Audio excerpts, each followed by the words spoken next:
everybody, and welcome to Family Fridays with the Joneses. Nicole and I are excited about sharing some fresh, relevant topics with the families on the first Friday of every month to help improve the family life with boys and girls all throughout the year 2019 and for the rest of their lives. Yes, we are so excited to share some questions that parents have had with us or for us. Sometimes we get DMs, we even get phone calls, and sometimes we just get stopped basically in the grocery store or everywhere just to ask questions about it. And the reason why is because we have the opportunity to service kindergarten through fifth graders every single day at our after school program. And Ben has been a part of our community for a while, and he played at USM, he coached basketball, and he was a principal and that type of thing. And so we have been around children for several years now, and we love family, we love kids, and as a matter of fact, you might hear our kids outside playing, but they're just happy children. I have a background in children's ministry and youth ministry. We're homeschool parents, and we love family, marriage, children, and so we just thought this would be a great platform for us to share some of the questions that parents have asked us so that we can share with you guys. So. Yes, as Nicole mentioned, I spent 13 years actually in the schools with boys and girls, K through 12, and I worked in 9 different schools. And for the last 5 or 6 years, I still get an opportunity on a day-to-day basis, a weekly basis, to go in the schools and encourage and inspire and challenge the educators, the teachers, the administrators, and the boys and girls to be the best they can be.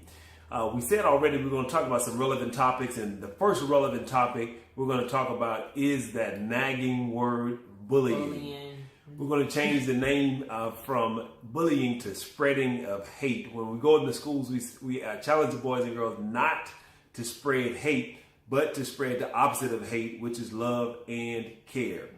We do that 3 ways, and the first way is we teach them to care about what's right. From an early age, we all know what's right. We know what to do, and we challenge and we give the boys and girls the tools and tips and strategies to know and do what's right based on biblical principles, societal principles. They know how to do what's right. And one of the things we try to do is challenge them on what's right and ask them, is what you're doing honoring God? And we say with your attitude, actions, and words. So the first way is to care about what's right. Right. And I think that, for us, that just comes from consistency and making sure that you are inspecting what you expect. That's one of our conversations a lot at our home. It's just being consistent with our children. So if you know what's right, then we challenge you. We hold you accountable about those things. And so as parents, we have to start doing that at home a little bit more. I know even with myself, there's sometimes that I slip up a little bit with my accountability or challenging my children about what's right. But like you said, basically, you want to challenge them. Are you honoring God? Is what you're doing honoring God? Is not cleaning your room. If your room is dirty, is that honoring God? So is saying ugly words to someone or being nasty or having a nasty attitude, does that honor God? So we want to make sure that we are holding our children accountable at home first so that it's easier for the teachers in the school to hold the children accountable. So. As Nicole said, we want to challenge them to care about what's right. The second thing we want them to do is care about themselves. We want to build positive self-esteem in boys and girls because we know that hurt people or hurt children or hurt boys and hurt girls hurt other people. We want to help them build self-esteem and know that they are special, they're fearfully and wonderfully made, and they can do some amazing things because of what's on the inside of them. And I am so confident in who I am, who God created me to be. I don't have to spread hate. I can spread care because I care so much about myself. Right. We actually had a situation that came up just this past week. I had a student who had a bad grade on a test, and a student called him stupid because he made a bad grade on the test.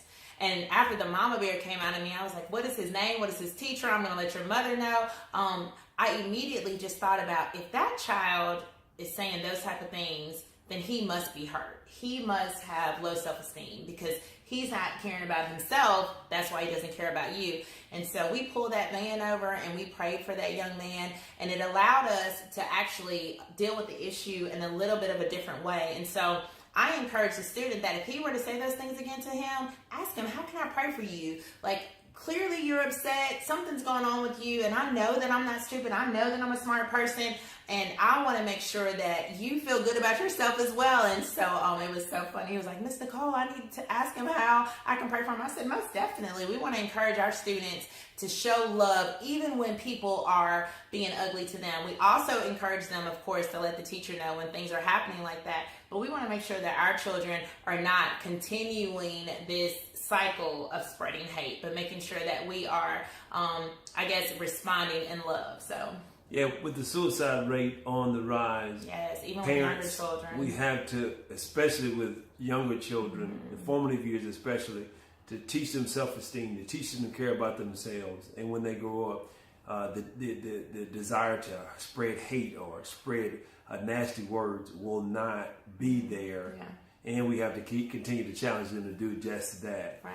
The third and final thing we'll talk about is caring for others. We want them to spread care for others. We try to teach our boys and girls the platinum rule, not the golden rule. The rule is platinum, which is to treat others how they want to be treated. Sometimes I might not want to be treated a certain way. You might not want to be treated how I want to be treated. So we challenge the boys and girls to treat others how they want to be treated, which is the platinum rule. Right. And I think we encourage our girls with that as well. We just have this conversation constantly in our home, like, just because you think it's something that I would like, or just because it's something that you think is fun, doesn't necessarily mean that I think it's fun. And so that's a good way to offset the bullying. We have the issues of he doesn't want to play the game that I want to play, or they don't want to do what I want to do. And so this goes into this kind of negative talk about people not wanting to be your friends. So we want to encourage people, maybe we can try playing your game for a little while and then play my game for a little while. Or if you have older children, you might have issues with just miscommunication through text message, miscommunication through social media, things that maybe were said that your older child might have thought was a joke, but the other person took it offensively. So we want to make sure that we are treating others the way they want to be treated. We want to make sure that we're teaching our children to be compassionate and be concerned more about others. And so that's something that's hard to teach, especially at a younger age. But as children get older, we want to make sure that we're teaching compassionate love. As we started from the onset, to end the cycle of bullying, we change it from bullying to spreading of hate. There has to be three things we have to teach them as parents. Number one, teach them to know and do what's right, which is the beginning. Right. And we know it's a list of things that we can challenge and encourage them. Is what I'm doing honoring God? The second thing is to spread care for myself and have high self-esteem. If somebody says something to me or says something about me or doesn't want to play with me, it doesn't affect me either way. I can go make other friends because I have high self-esteem and I know that I'm fearfully and wonderfully made. Right.